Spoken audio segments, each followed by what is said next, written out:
तो भाई लो नमस्ते प्रणाम। तो देखो लोगिन अपना खेसारी भैया के एगो अपडेट फिर से लेके आ गइल बनी। देखो लोगिन ई अपडेट बहुत ही बुरा बावी। तो देखो लोगिन भाई लोगिन ऐसा केहू के साथ ना करे के चाहिए, विश्वासघात कोई के संगे ना करे के चाहिए। देखो लोगिन एगो खेसारी भैया के गाना आवे वाला रख मकई के बाल ले लो।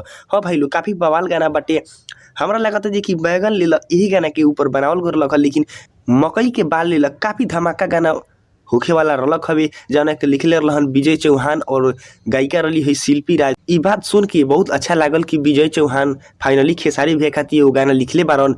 तो देखल लोगिन उहे गाना के कोई वायरल कर दिले रलक ह, जौना के चलते खेसारी भैया के उ गाना आज रिलीज हो रहल बा 11 बजे। हाँ भाई लोग उ गाना रिलीज हो रहल बा 11 बजे। तो भाई लोगन ऐसे कोई के साथ ना करे के चाहिए। देखो लोगिन खेसारी भैया कितना मेहनत से कोनो गाना के बनावेलन, ऐसा उनका साथे तो ना होके के चाहिए। जहाँ तक हम कहे के चाहतनी, खेसारी भैया तो लाइव आके भी कहले बारी कि जेकरा पर भरोसा रहेला उहे ई काम कैले बा। हाँ भाई लोगिन तो हम चाहतनी जी कि मकई के बाल ई गाना के बहुत ज्यादा सुनल लोगिन, काहे से जी कि देखो लोगिन सावन से पहले ई गाना आवे रहलक ह, लेकिन कोनो मजबूरी के कारण ई गाना के रिलीज कइल जा रहल बा। तो भाई लोगिन उ गाना के बहुत ज्यादा प्यार दो लोगिन। तो हम चाहतनी वीडियो के यहीं पर खत्म कइल जाए। और हाँ बता दल चाहतनी जी कि जैसे ही ई गाना के बारे में पता चलत हवे जी कि ई गाना के वायरल के कइले बा, तो हम सबसे पहले तार लोगिन के ई अपडेट के जानकारी दे दे हम। तब भाई लोगिन हम चाहतनी जी कि हमरा चैनल के सब्सक्राइब कर लोगिन। तो चलो लोगिन भाई एक ही साथ मिलतनी खेसारी भैया कोनो अपडेट के साथ।